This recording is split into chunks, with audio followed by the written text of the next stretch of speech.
on TV, on radio, and on your smartphone. This is Talk TV.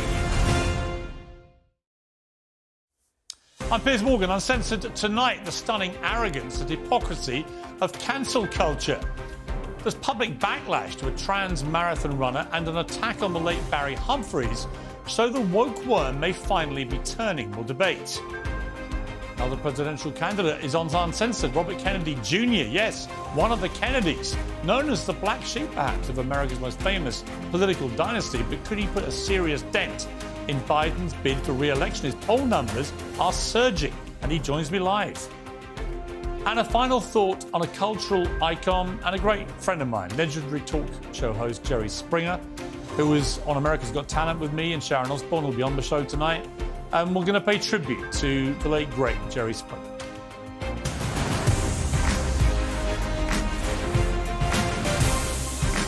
Live from the News Building in London, this is Piers Morgan Uncensored. Well, good evening from London. Welcome to Piers Morgan Uncensored. It's impossible to read a newspaper, turn on the TV or browse any social media without running headfirst into a wall of virtue-signalling babble. It's engineered to make you feel like a terrible person at the hands of a condescending mob policing their own private rule book on integrity and ethics. And most of them are stinking hypocrites. Take the late, great Barry Humphries. The Melbourne International Comedy Festival in his native Australia has announced it will arrange a fitting tribute to a man they now call a comic genius. OK, so far so good. He was. But then you remember that a few years ago, the very same organisation publicly disowned him. Barry Humphries had had the temerity to say he was worried about the way gender ideology was now being pushed on young kids in schools. So the festival's director, Susan Provan, who this week hailed Barry Humphries as an incredible artist, led the original charge against him, snootily condemning his unhelpful opinions. After that, he was, of course, branded a fascist transphobe, as anyone that raises any questions about all this is immediately branded. And the festival stripped his name from the Barry Award they created in his honour. They cancelled him, and that decision hurt Barry Humphries personally, as his closest friends have attested. How couldn't it? This was his world, the comedy world, in his country. And they stripped it away from him. And now the very same people who did that to Barry Humphries want us to forget they ever did this. Forget that they chucked him under the wheels of their warped morality bus to score a few cheap points at their smug dinner parties and bag some validation on Twitter. Well, frankly, they can shove it. They can shove their endorsement of Barry Humphries now that he's dead. They never uncancelled him when he was alive, and they shouldn't be allowed to do it now. And then we come to this. Glenique here, not your first marathon, I believe. No, this will be 17, and I'm doing the 6 majors. So I've just done Tokyo and New York last year, and then this year Chicago, Berlin. 2024 will be the number 6, and then that's a week before London, so a week rest, but girl power. Yeah, that's actually the first marathon, though, that particular guest on the BBC had run as a woman. Of the 40,000 athletes running the London Marathon, the BBC decided to interview Glenique Frank, an apparently transgender woman who, unsurprisingly, placed ahead of 14,000 biological females in the race, because Glenique ran the New York Marathon in November last year as Glenn, a man. Now, all week we've been hectored about why this is progressive and wonderful. The rest of us who question this are wicked bigots and transphobes, are suggesting there might be a fairness issue here with somebody who has run as a male through to their 50s, including only a few weeks ago in New York, and is now identifying as female and demolishing a lot of the field. Well, now the runner in question has apologised. Glenique has offered to hand back their medal and said they will run in the male category in future as Glenn, so no longer Glenique. And so the mob has, of course, dispersed. The facts don't fit their agenda anymore, and nothing better spells out, doesn't it, the intransigence of this culture than the transgender swimmer in America, Leah Thomas, who, far from being cowed by the perfectly justified criticism from fair-minded people who think it's just plainly wrong that a 6'4" biological male who was unsuccessful competing against men in swimming competitions is now demolishing biological females after identifying as a woman. Well, not only apparently are we all wrong for questioning that, says Leah Thomas, but we're also, all of us, male and female, bad feminists. You can't really have that sort of half support where you're like, oh, I respect her as a woman here, but not here. They're using the guise of feminism to sort of push transphobic beliefs. And I think a lot of people in that camp sort of carry an implicit bias against trans people, but don't want to, I guess, fully manifest or speak that out. And so they try to just play it off as this sort of half support. Wonder you could be thinking about, you sort of half in, half out. As my friend Martina Navratilova, a legendary gay feminist sportswoman, put it, stop explaining feminism to feminists. But of course, Leah Thomas won't care. Leah Thomas is winning races that she would not be winning if she was still competing as a man, making a ton of money, appearing on all the top media, all the magazine covers. There's a lot of money being made in this area right now. And they don't think they're right. They know they're right. We're the ones that are wrong. And if we dare raise a scintilla of an issue about any of this, we are transphobic. We're the bad guys and gals. And they attack like a swarm of locusts, don't they, on social media for a fleeting moment of self-righteous thrill because, as they're so fond of telling us, they are on the right side of history. Until it's with Barry Humphries, it turns out actually they're not. That actually they were on the wrong side of history after all, and they just want us to pretend we never knew. Well, I'm joined now by the British Olympic marathon runner, Mara Yamauchi, and by rapper and podcast host Zuby. Great to see you here, Zuby, who once took part in a weightlifting competition 4 years ago as a woman to kind of prove a point. And guess what? He won.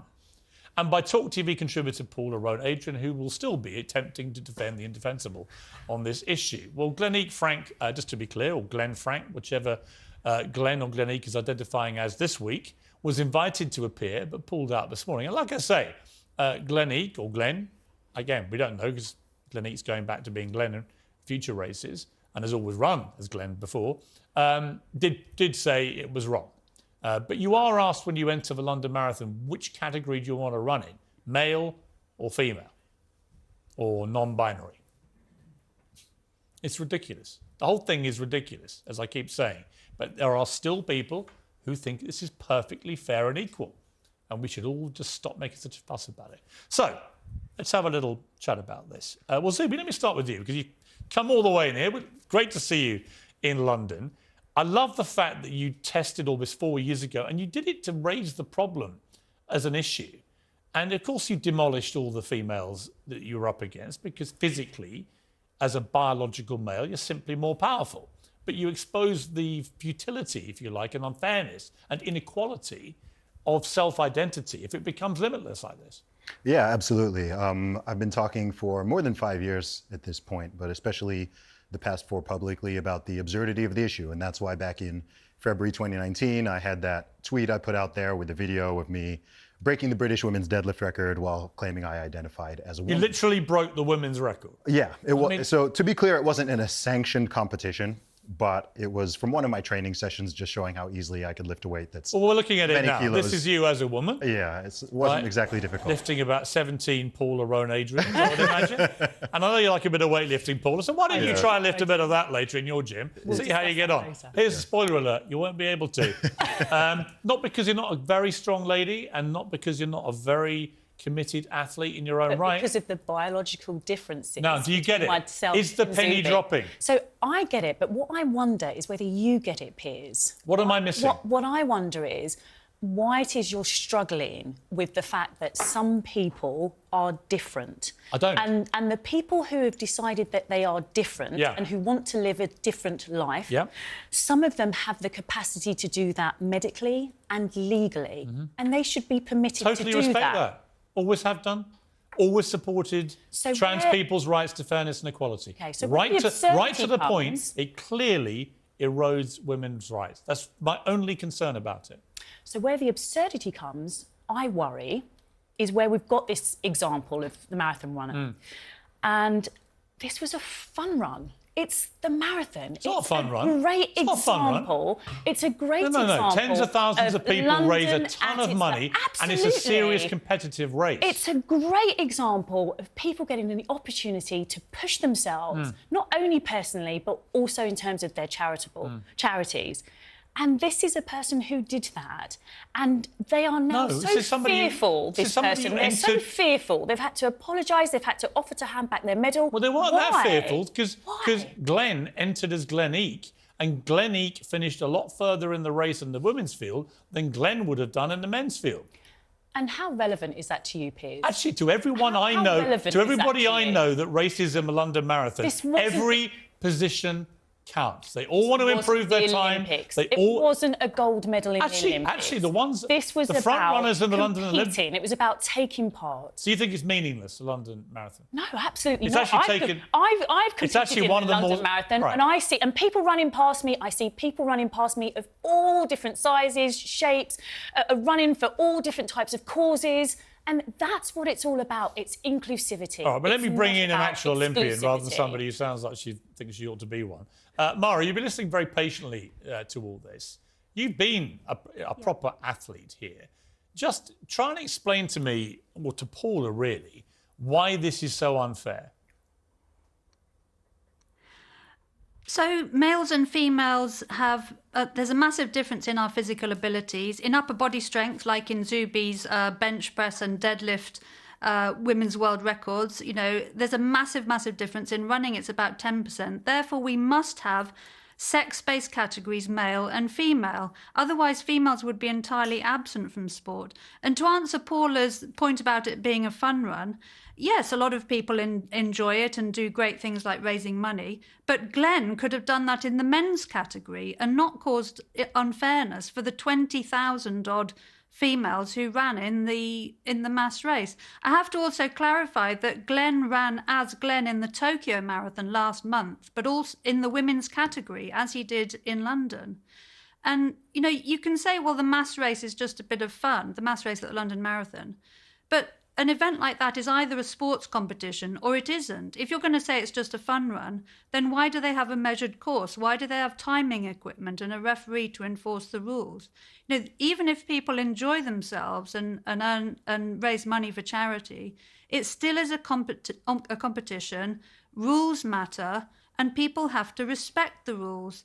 And Glenn on GB News gave an interview last night. It was clear he had no idea what the rules are. He was talking about surgery and passports, but the rules, British athletics rules, which apply to the London Marathon, required testosterone suppression to under 5 nanomoles for 12 months to become eligible, and then continue suppression to remain eligible. He was talking about hormone therapy in the future tense, so it's clear he's done no testosterone suppression at all. He wasn't eligible for the female category. And therefore, my view is he should be disqualified because he's not eligible. Well, no question. There's no question of that. I mean, what's interesting to me, two things about you in particular. One, your courage in speaking out about this, because you were, of course, immediately bombarded with insults and abuse and threats, called a transphobe, a TERF, their favourite phrase, for stating what are simple biological facts. But also, you are, by your own admission, you're slightly left-leaning. You're not on the right. You're not trying to score some political point against the left. And like a lot of people, I mean, I've always probably politically been slightly left of centre, maybe centre. I'm really a journalist. I don't really care about an ideology either way, to be honest with you. But I'm certainly not on the right. But like a lot of people, like you, like me, like Bill Maher interviewed last week in America, we find ourselves completely bemused that people, so-called liberals, on this ultra woke side now of the spectrum, have lost their minds. Yeah, I mean, I've been a centre-left voter all my life, but for me, this isn't about left or right. For me, this is about the rights to safety, dignity, privacy, and in sport, fair competition and safety for 51% of the population. And people say, oh, Glen Eek only finished 6,100 and something, you know, get a life.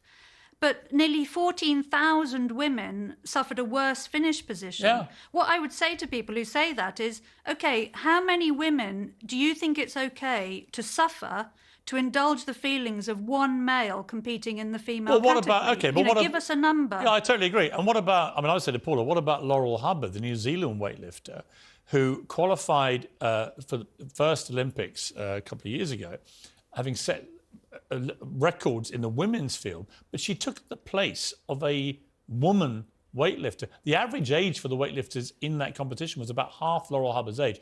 She'd been very unsuccessful as a male weightlifter by comparison, but she deprived a biological female of an Olympic place in that team.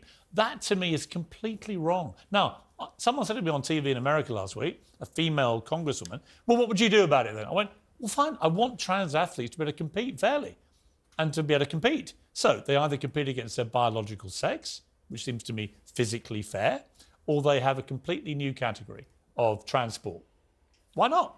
So there's two things here. Just getting back to the marathon. If Glenique wasn't eligible, then there's no discussion here. Because absolutely, if she wasn't eligible, then she wasn't eligible. What I'm talking about in terms of the marathon is, when I ran the marathon, I was running with men and women, young people, old people, all running together. And what I'm saying is this fear that the headline around this is bringing up. It's bringing up a fear. It's making very vulnerable people, and we know that they're very vulnerable because we're told by the stats that they are the most likely group of people to commit suicide. So this is not just about a fun run. This is not just about women who require vulnerable spaces. This is not what we're talking about. Okay, but Zubi, I would say to that of course, I'm very aware of the issues that trans people have had and continue to have. But I think people like Leah Thomas, people like Glenique here, they cause massive, bigger problems for the trans community. They make the whole thing look like a mockery. Yeah. They make a mockery of being trans. Yeah. And when you put your hand up as a 6'4" biological man and say, I am now competing against women in a swimming pool, no trans person who doesn't want that attention is doing anything other than saying, this is making my life hell. Why are you doing this? Yeah, you're absolutely right in that the so-called activists are harming the group that they're claiming to advocate for, as well as harming 51% of the whole human population. Because let's be real, all of this stuff, all the negative downstream impacts are on girls, on women. They are not on boys and men at all. I'd say this whole thing is incredibly misogynistic, and I don't like to throw that word around too much. To take the conversation up a level as well, I have a question, and the whole thing is, why are we trying to force people, and why are so many people entertaining the denial of reality itself? Yeah. Women's rights are incredibly important. Fairness in sports is important. Safety and security and privacy, all of these things are very important. The fundamental problem at the root of this is everyone dancing around pretending that a man can truly be a woman and a woman can truly be a man. This is not me being transphobic or hateful or being a bigot, anything like that. It's simply that reality exists. Biology is real. And is that reality a legal one? Because in this country reality, it is. It is a legal reality, Zubi, that you can change your gender. You cannot change your biological sex. It's physically impossible. I'm saying to you, it is impossible it's a legal reality that you can. Can you change your biological sex? We can talk about biology, and we can talk about the legality of it. We're talking about biology, though. This thing is about sport. This is about males and females. Well, the problem when we talk about biology is, neither of us are scientists, but you don't need to be a scientist to know male and women. You and I both know that it's a lot more complicated than that. What's the complication? It's not as simple as, for me, it's very simple. And for you, it may be very simple. But I think we're indulging an ignorance by not suggesting that there is more to it than that. Can you become male? I don't want to be a male. But can you become male? Is there anything that could be done that could turn you into a male in the way that I'm male and Piers is male? Is that possible? See, now, do you see how you've qualified your question? So you first asked me, can I become a male? And I would suggest probably yes, in terms of medically. But then you said, like you and Piers, and that's where we start to get complicated. Paula, I hoped we would have taken you a little further down your journey. I fear when you say you think you can become male, you can't, because male is a sex. I can have gender recognition, can't I? I can legally become a male. We've got to leave it there, but you can't actually become a biological male.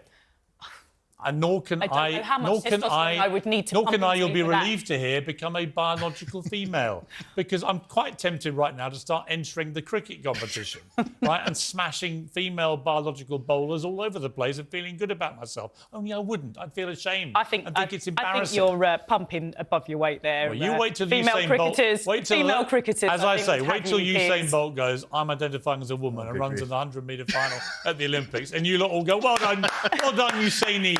Well done, Usaini. It's a joke. Anyway, Paula, lovely to see you. Thank you. Mara, thank you very much indeed for joining us. Zubi, great to have you here in London. Really appreciate you coming in too. And go and follow this guy on Twitter. He just passed 1 million followers on Twitter, so only 7.5 million to catch me, which I know he's keen to do. Uncensored next, tributes to a true legend. The original king of talk television, a great guy, a great friend of mine, Jerry Springer, who sadly died today at age 79. What a life. And what a guy. We'll talk live to Sharon Osbourne, who worked with me and Jerry on America's Got Talent, and to Steve Wilkos, of course, his great colleague from his show, which became The Springer Show, one of the biggest shows on the entire planet. That's after the break.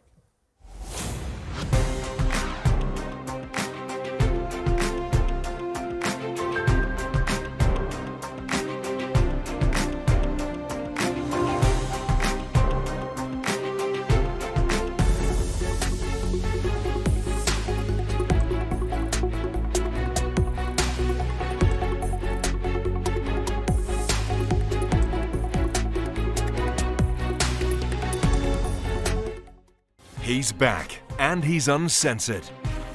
Debating the breaking news and talking to the biggest names. Piers Morgan is live every week with a host of stars. Uncompromising, unmissable, and uncensored. And remember, if you're thinking it, we're talking about it. Piers Morgan Uncensored, Monday to Thursday at 8 p.m. on Talk TV.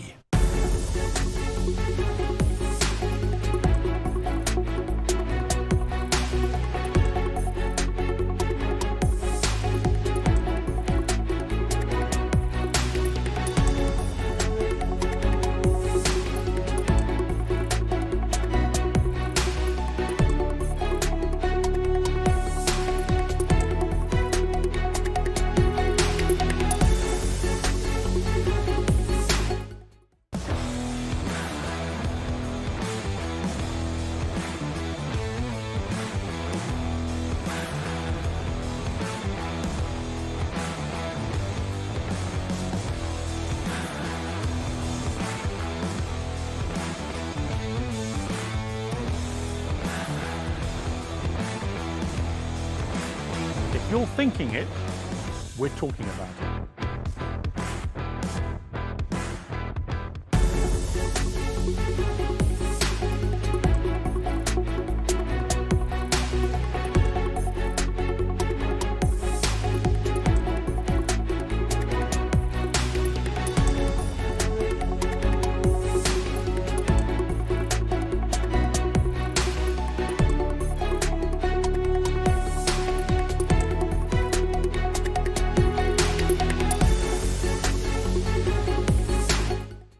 He's back, and he's uncensored. Debating the breaking news and talking to the biggest names. Piers Morgan is live every week with a host of stars. Uncompromising, unmissable, and uncensored. And remember, if you're thinking it, we're talking about it. Piers Morgan Uncensored, Monday to Thursday at 8 p.m. on Talk TV.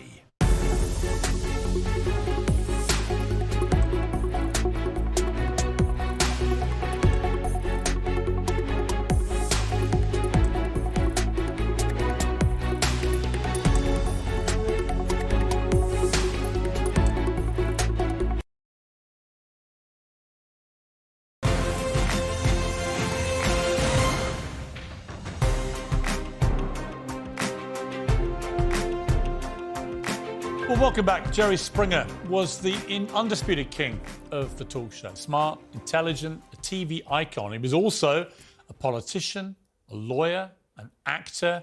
He could do it all.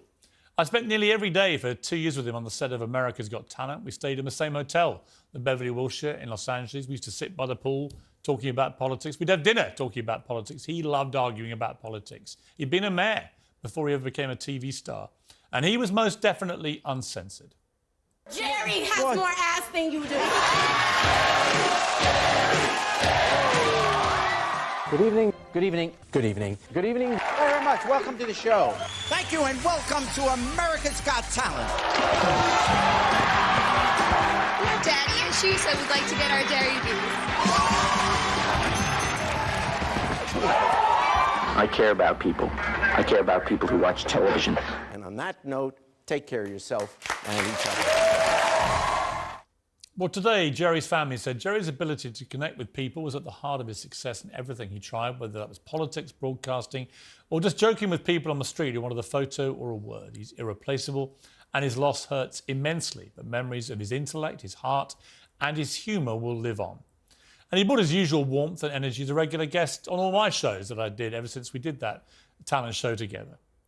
Do you think Matthew McConaughey and this extraordinary speech could actually affect change? Certainly it'll have some impact, but the fact is the American people are virtually all, or pretty close to all, in agreement on the major idea of some kind of gun control.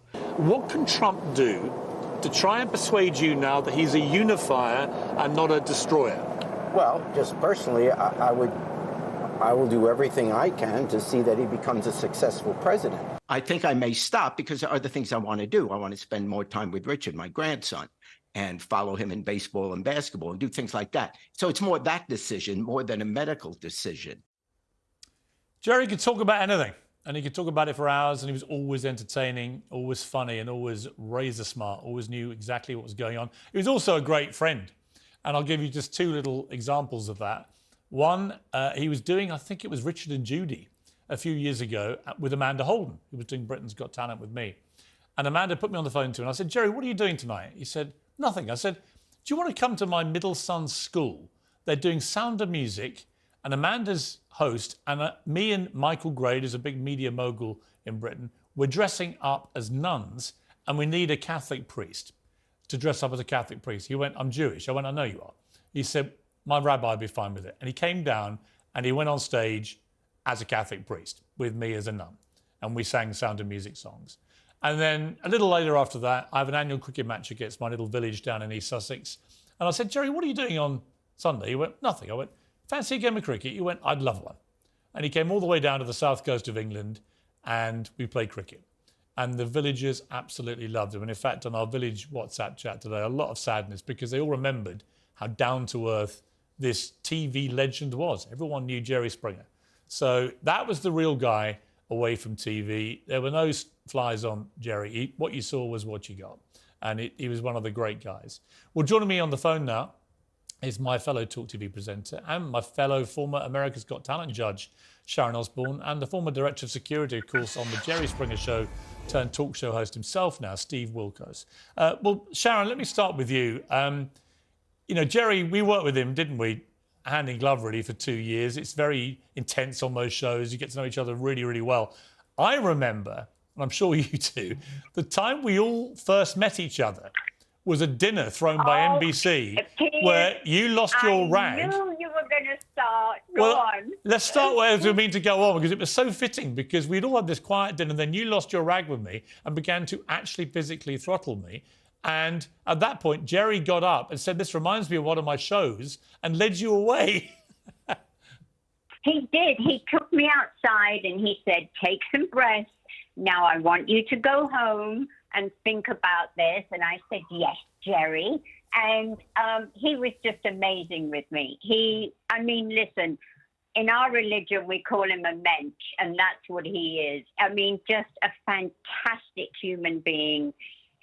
I loved the way he always ended his show on a great speech. You know, morally, it was always a takeaway from his show. So it wasn't just, you know, people going crazy at each other, throwing things and whatever. There was always a good moral at the end of his show. And you know what? Sorry, Sharon, go on. So, no, I'm just saying that he will be missed. He was a pioneer on daytime TV. Yeah. Yeah, and he used to joke, it's the worst show in the world, but it was also one of the most popular and one of the most lucrative, made him extremely rich. But he always had a great warmth and was very protective towards all the people that came on. And let me go to Steve. Let me go to Steve now.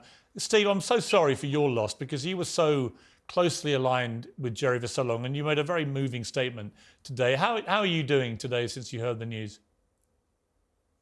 It's tough.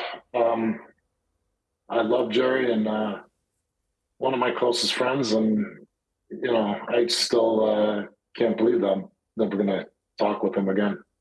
He used to talk jokingly about the show, but obviously it became this complete phenomenon. What did you make of why it was so popular? How much of that was the guest? How much of that was Jerry? Was it just the combination, really? Yeah, I think it was just a crazy point in time. And, when I watched the opening of your show today and you were talking about cancel culture, I wonder how far we would have got today in the landscape of today with that show. Yeah. Listen, I think Jerry was just a natural draw. People are drawn to him. He's very kind. People love Jerry. I mean, loved him.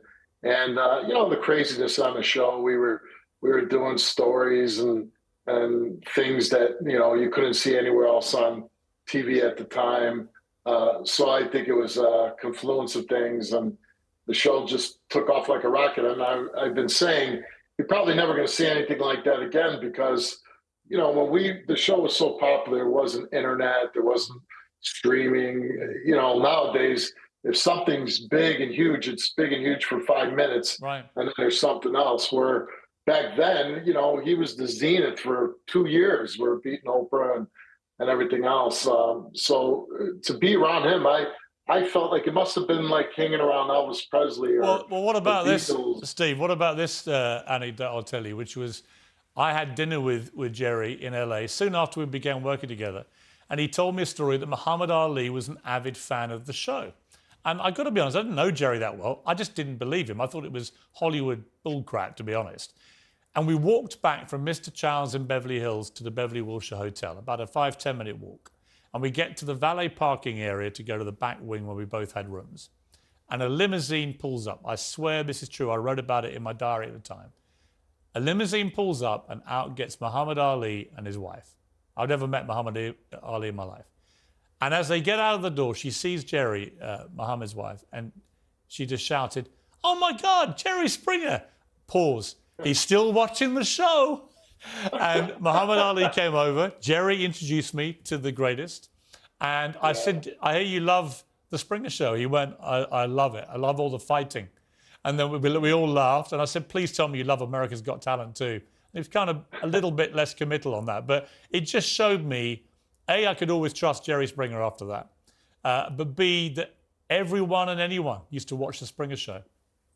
Yeah, not a lot of people admitted it, but everybody did watch it. And, I met Muhammad too. And, Muhammad told me he was a big fan, so I know that for a fact. But, you're just, to have a show that peaked so highly where everybody talked about it.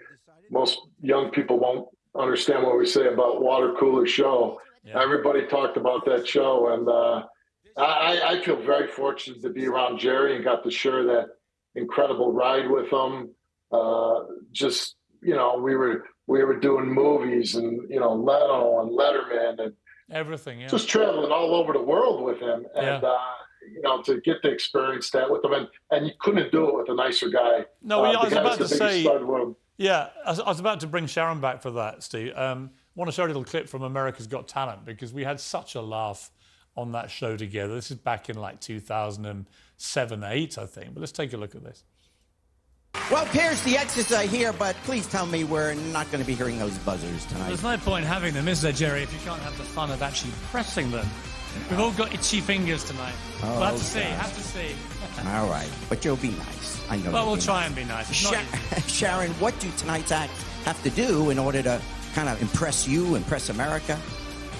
Oh, my goodness. Where do we begin, Jerry? They were great days, Sharon. And the thing about Jerry Springer, one, he was one of the nicest people I've ever worked with, no question. And secondly, just the most professional. He never turned up a minute late.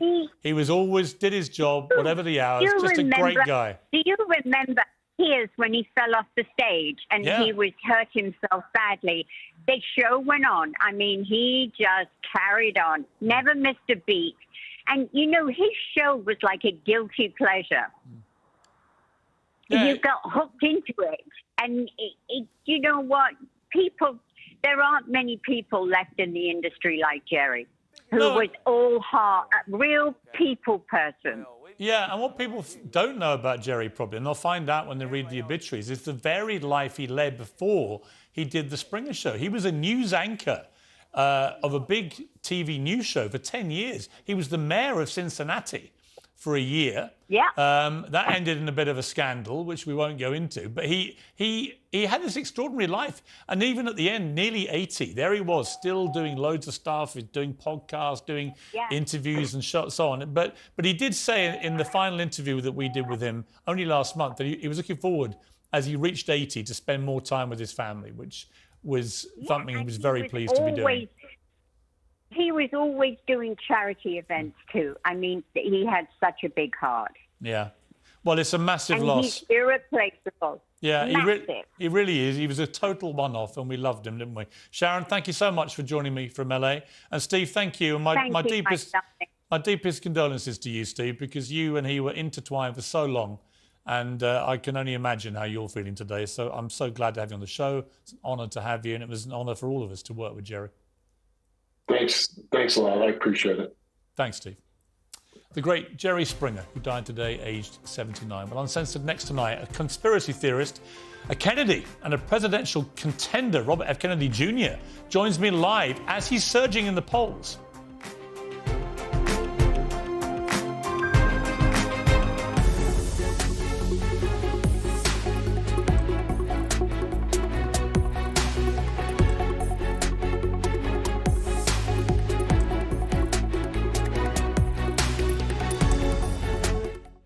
He's back, and he's uncensored. Debating the breaking news and talking to the biggest names. Piers Morgan is live every week with a host of stars. Uncompromising, unmissable, and uncensored. And remember, if you're thinking it, we're talking about it. Piers Morgan, Uncensored, Monday to Thursday at 8 p.m. on Talk TV.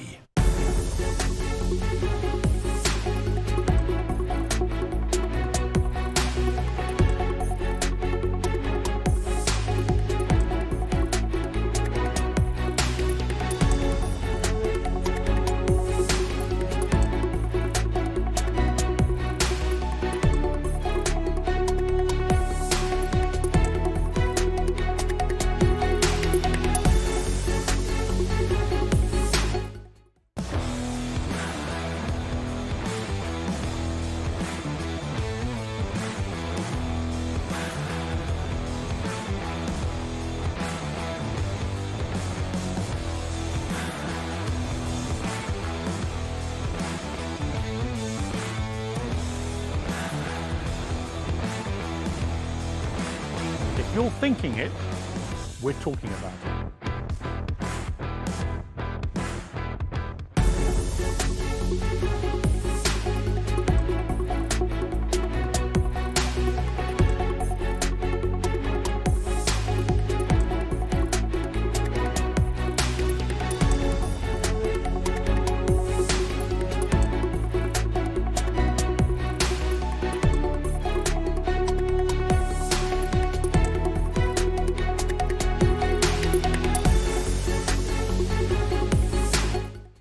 He's back, and he's uncensored.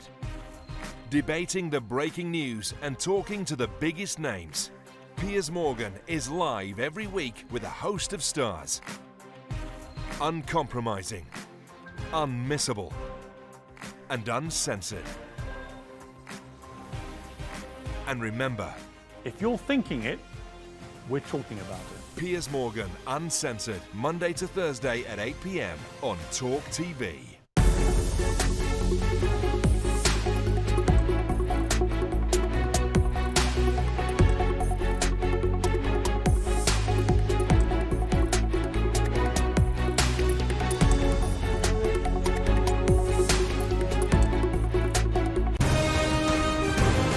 This is Talk TV.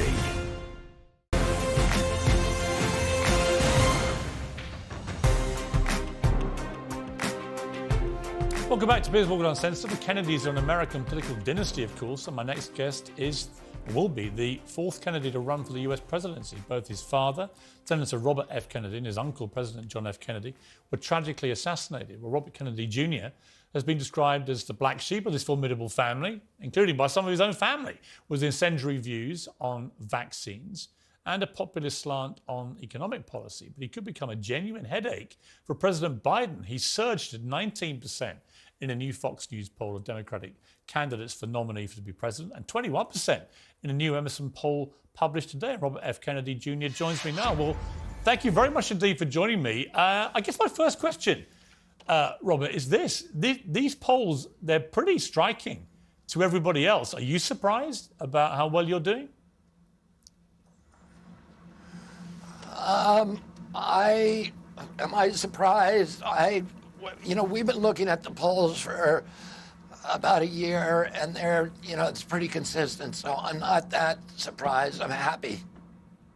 You obviously come from the most famous political family, arguably in the world. And I want to take you back because I think for our wider global audience, it's just an extraordinary part of your story, obviously, that you were just 9 years old when your uncle, John F. Kennedy, was president, was assassinated. You were 14 when your father, who was tipped to be, and I'm sure he would have been, one of the great presidents if he'd lived. You were 14 when your father died. You had to be one of the pallbearers there. These are huge things to happen to any child of that age. But to do it when both your uncle and your father were so globally famous, and to have their deaths so widely reported, what impact do you think that had on you? And what impact has it had on you now as a politician, now running for president?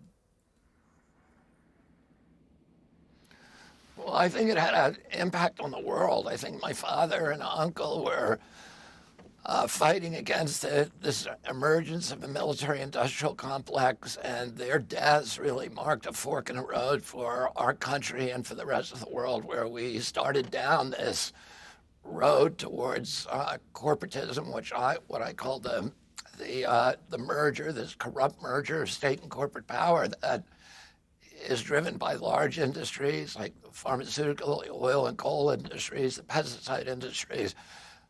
But the spear tip, of course, is what Eisenhower warned us about 4 days before my uncle took office, which was the rise of the military-industrial complex, which has turned America into a warfare state abroad and a surveillance state at home, and which has gutted the middle class in this country. We spent $8 trillion on wars since the war in Iraq, and we've got nothing in return. Literally, actually worse than nothing. We've undermined our own position in the world. We've destabilized the Mideast. We've driven 2 million refugees into Europe, where they have destabilized democracy all over Europe and probably account for Brexit, the success of Brexit. And at home, we've hollowed out the middle class. And then you add another $16 trillion that we spent on COVID and again on the lockdowns and got nothing in return for that. And you have a $24 trillion bill that is paid by the American middle class, and the United States is printing money, like we're borrowing $6 billion a day from the Chinese and Japanese to pay that, the interest on those debts. And it's no wonder we don't have a middle class left in America. And when you have a configuration now where it's increasingly look like these large concentrations of wealth among the growing oligarchy of billionaires, and then widespread poverty below, you cannot have democracy for very long. Well, listen, there's no doubt, just to jump in, there's no doubt that your message is resonating with a lot of people. I mean, I think if you're Joe Biden, you just announced you're running again for president, and you see that your nearest competitor suddenly is you at 21% in these polls, and you know that a lot of Democrats don't want you to run again. A lot of Democrats think Joe Biden is simply too old. I mean, could the unthinkable happen? Do you genuinely think you could actually prevent Joe Biden becoming the nominee? Well, my objective, Piers, is not to prevent him from becoming the nominee. My objective is to make myself the nominee. And do I think that's possible? Yeah. And I'll tell you, my wife, if I had not been able to persuade her that it was possible, would not be going along with this enterprise. It would be a startling thing. There are two question marks about you. I mean, a lot of people give you great credit for a lifetime of work with the environment, for example, with poverty. You've done a lot of great things. There are two contentious things from my perspective. And I'll come to the vaccine part in a minute, because that's been a 15-year mission by you, which I want to discuss. But one thing in particular I'm surprised about. You are a Democrat, and you come from a family of great Democrats. And yet, for some reason, you've gone along with this Donald Trump line about stolen elections and so on. Why? I don't know what you're talking about. I haven't. I mean, you've associated yourself with people. Out on the... Well, you've been seen on podiums with people who are completely intransigent.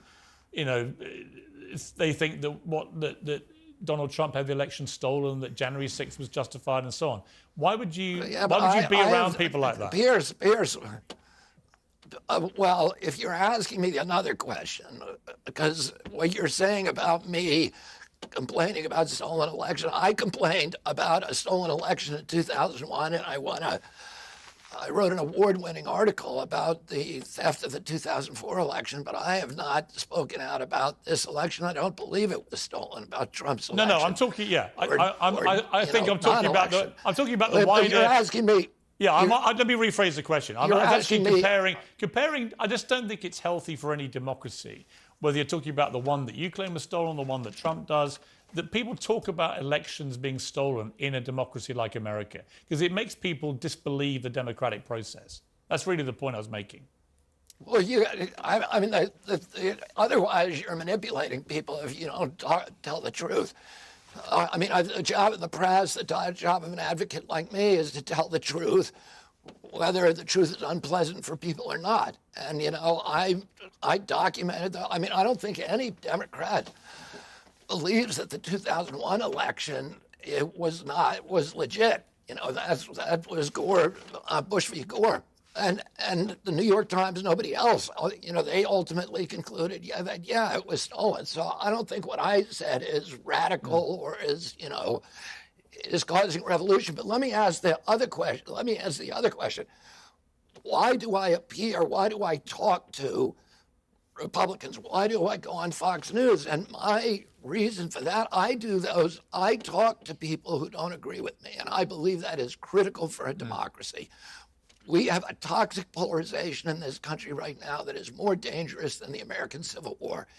If we don't talk to people who don't agree with us, how are we going to persuade them? How are we going to find common ground? How are we going to end this polarization? I have always I agree with you on that. My opponents on the other side. I agree with you on that. And by the way, I talk to them, but I do not compromise my values. Right. I believe in all the democratic values that I was raised with, but I believe that we should talk to people from all sides. So let's just move quickly, if we may, just to this issue of vaccines. If you were to become president, you've been opposed to vaccines now for a long time, very heavily critical of the COVID vaccine. That's not true. Well, you're not a vaccine denier, but you are a very, very sceptical, very public voice of skepticism about the efficacy of vaccines. Would that be fair? What I've said is vaccines, I'm not anti-vaccine. I think vaccines should be subject to the same level of rigorous testing as other medications. And that is the only thing, my only position. Listen, I fought to get mercury out of fish for 40 years, and nobody called me anti-fish. I'm not anti-vaccines just because I want safe vaccines. And I think everybody wants safe vaccines. And as we all now recognize, the COVID vaccines were neither safe nor effective. Well, that is, hang on. That is, as you know, heavily disputed by a lot of top scientists who say that comparative to other vaccines, it was very safe. Obviously, like all vaccines, it's had issues. Obviously, they had to move at the speed of light because it was a novel virus that was killing a lot of people. But it wasn't an unsafe vaccine. But all vaccines, unfortunately, have side effects for a certain percentage of people that take them. Well, that of course the question, Piers. The side effects on this vaccine. Did the vaccine, number one, did they avert more problems than they cause? I would argue that the science is very clear right now that they cause a lot more problems than they averted. And if you look at the countries that did not vaccinate, they had the lowest death rates, they had the lowest COVID and infection rates. And if you look at the Johns Hopkins data, which is the data everybody relies on, there's a direct correlation between excess deaths in nations, in the Western nations, that heavily vaccinated and the level of COVID vaccination. So if you look at excess deaths, how many people died that shouldn't have died at the end of the year? The vaccine cause is associated, because we don't know, we can't say cause because it's a correlation. But the deaths in the nations that heavily vaccinated, which were much higher than those that didn't. I'll give you an example. We in our country, we're one of the most heavily vaccinated countries in the world. We also had the highest COVID death rate in the world. So we have 4.2% of the global population. We have 16% of the COVID deaths. That's not a success story. How can anybody point to that and say, unfortunately, the vaccines were a benefit? Listen, we've run out of time. I certainly don't. Listen, I've got to end it there, but I definitely don't think America was a success story, and that's for another time. We've unfortunately run out of time, Rob, but I do really enjoy talking to you. I think you're a fascinating candidate in this whole race, and the fact you're doing so well means what you're saying about a number of issues is resonating, and it'll be very interesting to see how you go. So thank you very much indeed for joining me. Thanks for having me, Piers, anytime. Well, Uncensored next, a person who produces sperm is now the new description of a boy or a man in America. We'll discuss that next.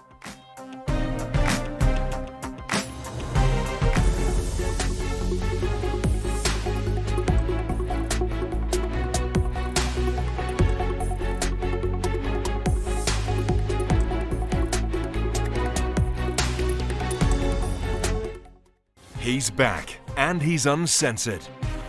Debating the breaking news and talking to the biggest names. Piers Morgan is live every week with a host of stars. Uncompromising, unmissable, and uncensored. And remember, if you're thinking it, we're talking about it. Piers Morgan, Uncensored, Monday to Thursday at 8 p.m. on Talk TV.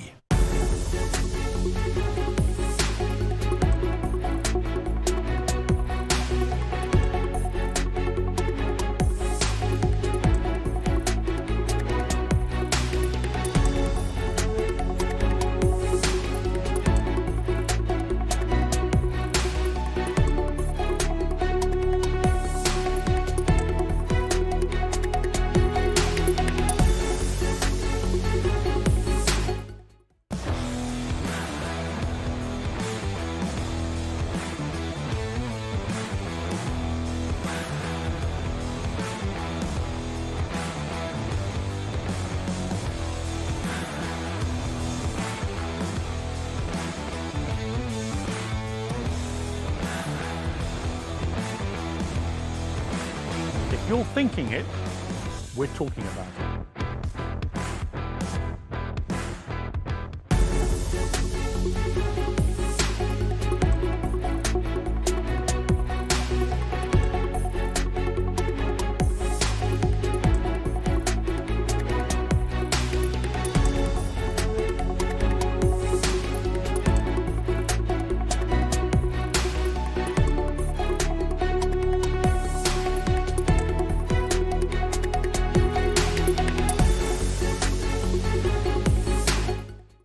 He's back, and he's uncensored. Debating the breaking news and talking to the biggest names. Piers Morgan is live every week with a host of stars. Uncompromising, unmissable, and uncensored. And remember, if you're thinking it, we're talking about it. Piers Morgan, Uncensored, Monday to Thursday at 8 p.m. on Talk TV.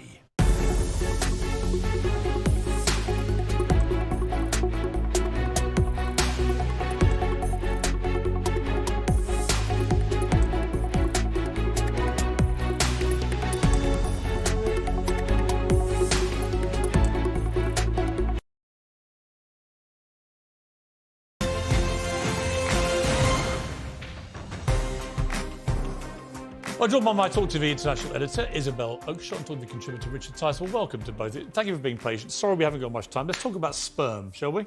I love talking about sperm. So, apparently, have we got the phrase there for the sperm? This is absolutely unbelievable. Give me the phrase again.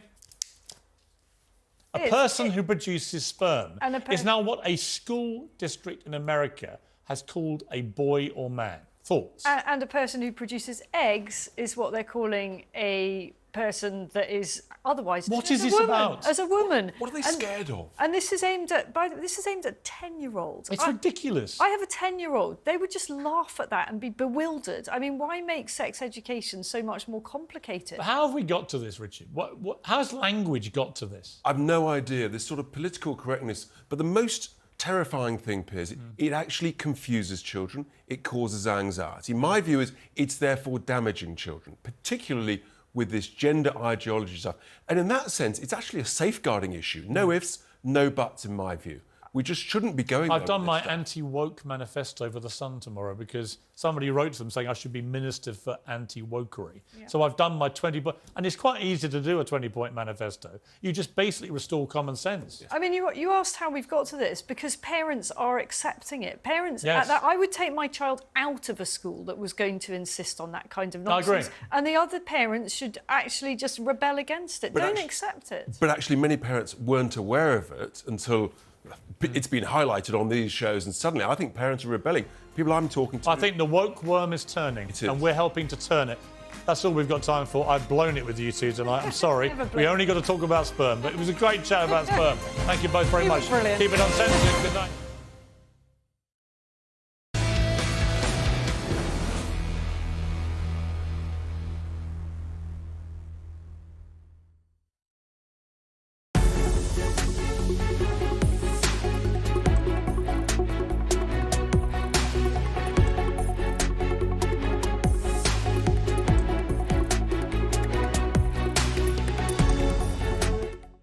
He's back, and he's uncensored.